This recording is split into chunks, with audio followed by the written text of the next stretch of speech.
প্রিয় সপ্তম শ্রেণীর শিক্ষার্থীরা, শুভেচ্ছা নিও। আজকে আমি তোমাদের স্বাস্থ্য সুরক্ষা বিষয়ের বার্ষিক পরীক্ষার সিলেবাসের অন্তর্ভুক্ত শেষ অধ্যায় ৭ যোগাযোগে সঠিকভাবে প্রয়োজন প্রকাশ করি এর ১২৭ পৃষ্ঠা থেকে সমাধান করে দেব।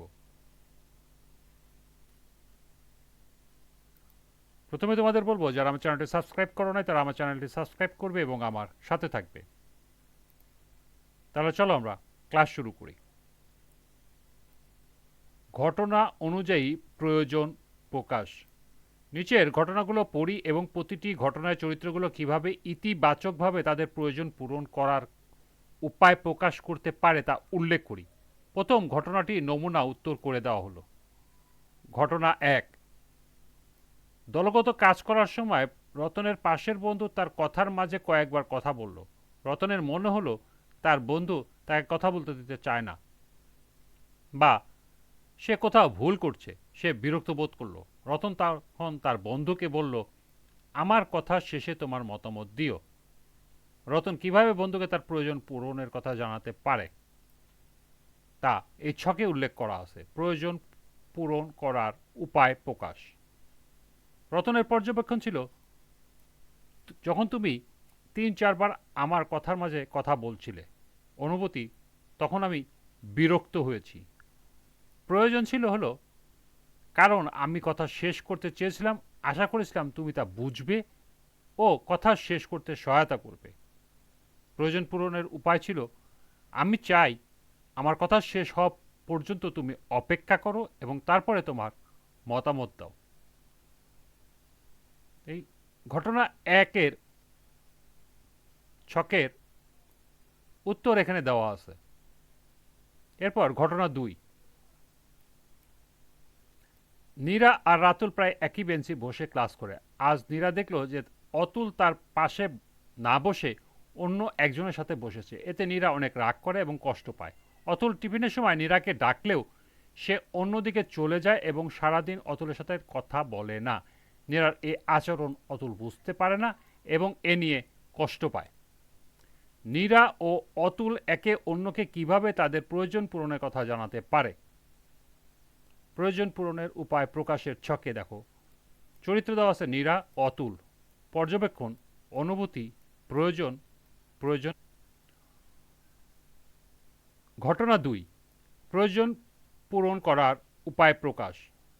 নীরার পর্যবেক্ষণ ছিল, আমার সাথে না বসে অন্যজনের সাথে বসা। অনুভূতি ছিল রাগ। প্রয়োজন ছিল প্রতিদিনের মতো একসাথে বসতে চাওয়া। প্রয়োজন পূরণের উপায় ছিল, আমি চাই প্রতিদিন তুমি আমার সাথে একই বেঞ্চে বসবে। অতুলের পর্যবেক্ষণ ছিল, আমার ডাক শুনেও তুমি চলে গেলে। অনুভূতি ছিল কষ্ট। প্রয়োজন ছিল, আমি তোমার সাথে টিফিন করতে চেয়েছিলাম। প্রয়োজন পূরণের উপায়, আমি চাই প্রতিদিন তুমি আমার সাথে টিফিন করবে।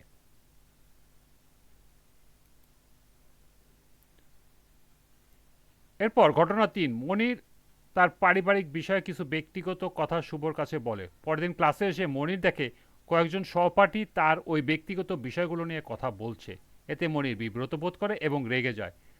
টিফিন পিরিয়ডে শুভকে সামনে পেলে সে বলে, আমার ব্যক্তিগত কথা অন্যদের বলে দিয়ে তুমি ঠিক করলে না।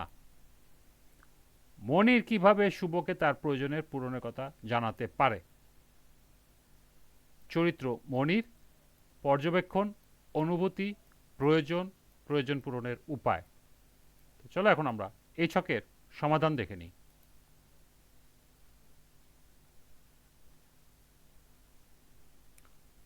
মনিরের পর্যবেক্ষণ ছিল, তোমাকে বলা আমার ব্যক্তিগত বিষয় নিয়ে সহপাঠীদের মধ্যে আলোচনা। অনুভূতি ছিল বিরক্তি। প্রয়োজন ছিল, আমি মনে করেছিলাম আমার ব্যক্তিগত বিষয় তুমি গোপন রাখবে।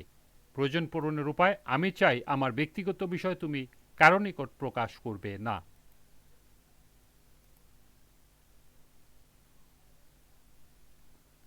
ঘটনা ৪। সামিয়া কথা বলার সময় প্রায়ই তার বন্ধুদের ঘাড়ে হাত রেখে কথা বলে। বিনা সামিয়াকে তার কাছের বন্ধু মনে করলেও সামিয়া যখন তার ঘাড়ে হাত রেখে কথা বলে তখন সে অস্বস্তি বোধ করে। এ ব্যাপারে সে সামিয়াকে কিছু বলতে চাইলেও বলতে পারে না, তার ভয় হয় যদি সামিয়া কষ্ট পায়। কিন্তু বিনা চায় সামিয়া যাতে তার ঘাড়ে হাত রেখে কথা না বলে, এ কারণে যেন তাদের কোনো বন্ধুত্বে সমস্যা না হয়। বিনা কিভাবে সামিয়াকে তার প্রয়োজন পূরণের কথা জানাতে পারে? এখানে বিনার পর্যবেক্ষণ, অনুভূতি, প্রয়োজন এবং প্রয়োজন পূরণের উপায় লিখতে হবে।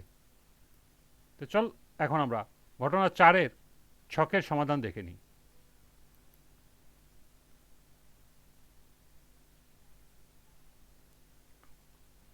চরিত্র বিনা, পর্যবেক্ষণ, তুমি আমার ঘাড়ে হাত রেখে কথা বলো। অনুভূতি, অস্বস্তি।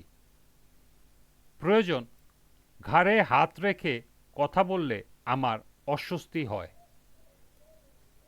প্রয়োজন পূরণের উপায়, আমি চাই ঘাড়ে হাত না রেখে পাশাপাশি থেকে কথা বলো।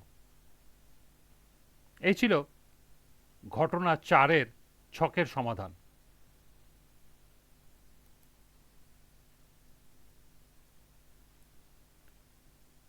আজকের ক্লাসটি এ পর্যন্তই।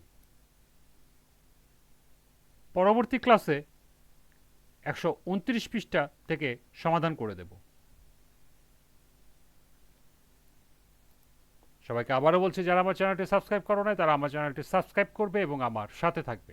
সবাইকে পরবর্তী ক্লাস দেখার আমন্ত্রণ জানিয়ে আজকের মতো আমি এখানেই বিদায় নিচ্ছি।